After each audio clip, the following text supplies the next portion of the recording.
Video asibu yengbiriba pumnamakpu ikok nonjari. Ekogi WhatsApp group ta yaubiriba mayam amadi anuba viewer singbu ayakna yamna thagachai. Mamangi video da mayamna pibirakiba support ubada pukning yamna haraujai. Channel asibu support obiyu. Aduga matung tarakpada adumgi pai mining ga mari lainaba update matam chana mamutana mayam da yohon bangamba. Aibu support obiyu hena mayam da ikok nonjari. Mayam gi comment da yamna aina thengnakiba ma mayamna khangningba natraga pai account da problem leibasing mathang channel sigi through da clear tawjarake. Hadaki channel si akoigi viewer amana marup amana hangbirakpagi matungina Bitget ta akoigi pai coin se akoigi wallet tagi matau Karamna Thangjangani aduga trading tawgani. Trading tawba natraga mafam duda US dollar da Onthokkani akoi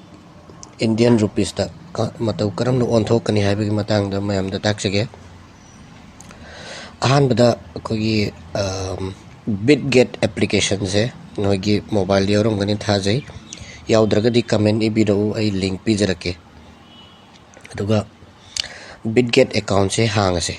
application se hangase mathakta khwaidagi mathakta left side ki top corner se sida mi gi makok ama leibani ado mi makok leibasigi yangum BG user 3F Y40 sina kan sida arrow amlese arrow sida ahan namaga akoigi identity verification se verify tawgadamni ahanbada verify tawdradi pai thangjanba adiki trading tawba INR da onthokpa yaroi ade verify tawro matungda back chatkani aduga to add fund haise add fund sida namgani namma matungda yung akoi option ani leigani crypto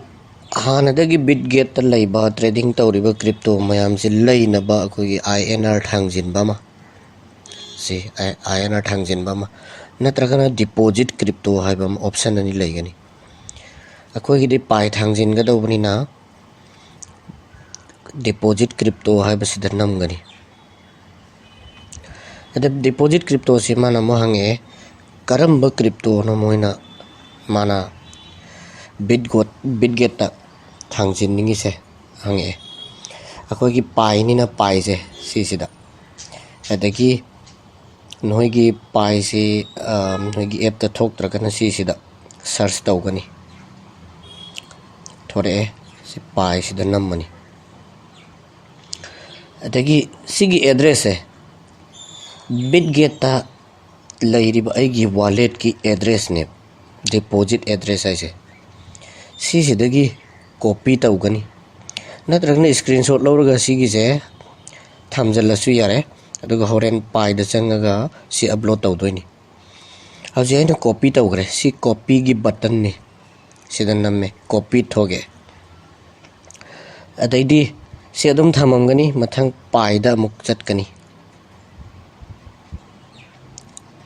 pai gi wallet sida changani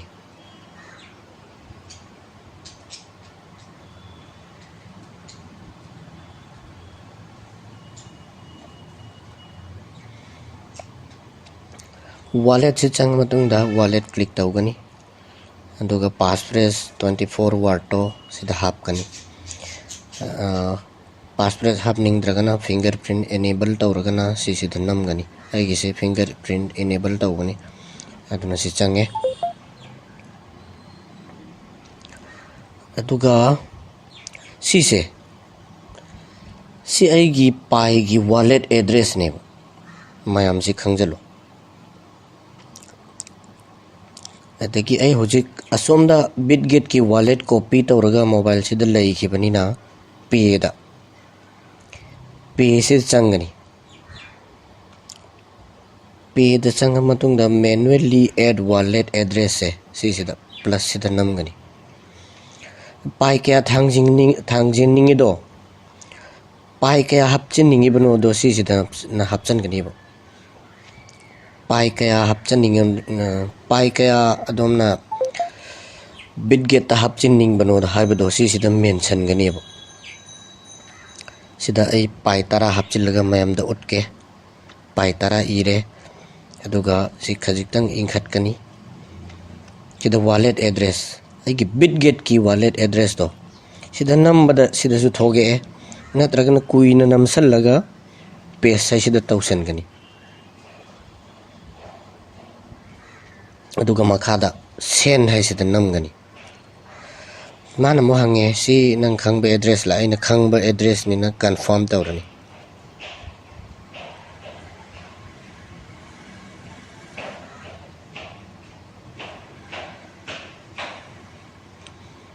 transfer succeeded object ai si log out tawthu amaju yare back chalaga aduga hojik asagi Bitget sida mo halakani Bitget ta mo halakpa matamda back chatkani aduga trade makhada trade laise si sida namgani aduga si yang asset haise asset haise da nam matamda aina aigi pai kaya lege apunba adu se thorak toini aina hojiki hap kibado minute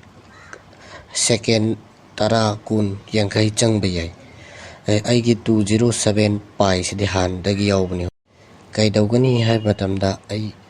app se refresh tawba natrana kachinda asset enam yawse sida mu yeng asset sida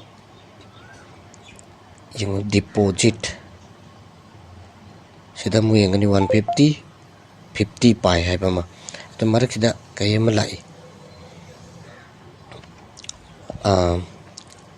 kari notification ama you have 10 points sida amulai ai hojik app se close tawsallaga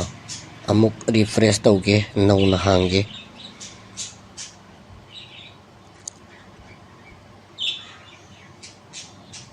aduga muka makhagi asset sida mukcha kani hojiki 10 pai ta transfer tawkhibado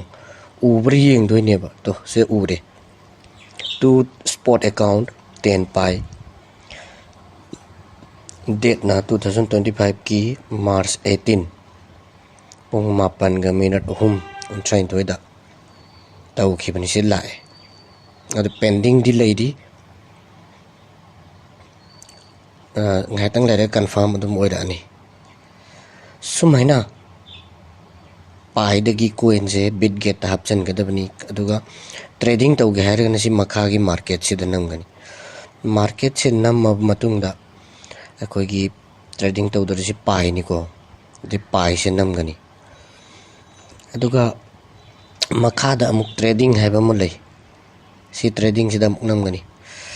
trading se buy natraga sell sina kanagumna trading daw ninga di si taw natraga di dakar wadi ko trading taw ba hay taba mi di taw ganu mangani sell si akoigi price wangi ngai matamda 1.25 lay sida karigumba tarakani khangaba adorgadi sell se sida ina 1.26 kumba thammaga quantity sina chamara yankhai re tarara aigi balance laibado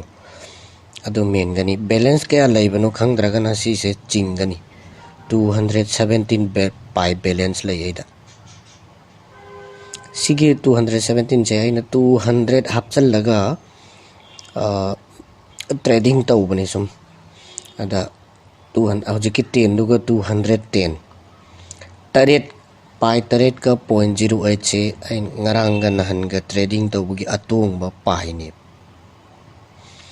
kamhaina tongi sumena khitang wang ba matamda yon ba amuk tarak pada leiba sumnagi 1.26 se 1.36 कारक मतम the 0.1 खन रे ने कलोने difference लेरो अदुदा trading तौबा याय the पाई अनि मखाई अहुम तोंगनी सुमाइन trading तौबनी अदगी withdraw तौबदुना मथंगी video अमदा मुक्ताक चरगे Matang सिदा पाई से बिटगेट ता पाई कॉइन कमायना हपचलकनी हैबदुगी प्रोसेस से लोइरे ट्रेडिंग तौबसु उत्प लोइरे हौजिक कन पेंडिंग लेखिबदो अमतंग येंगम से रिफ्रेश तौरगा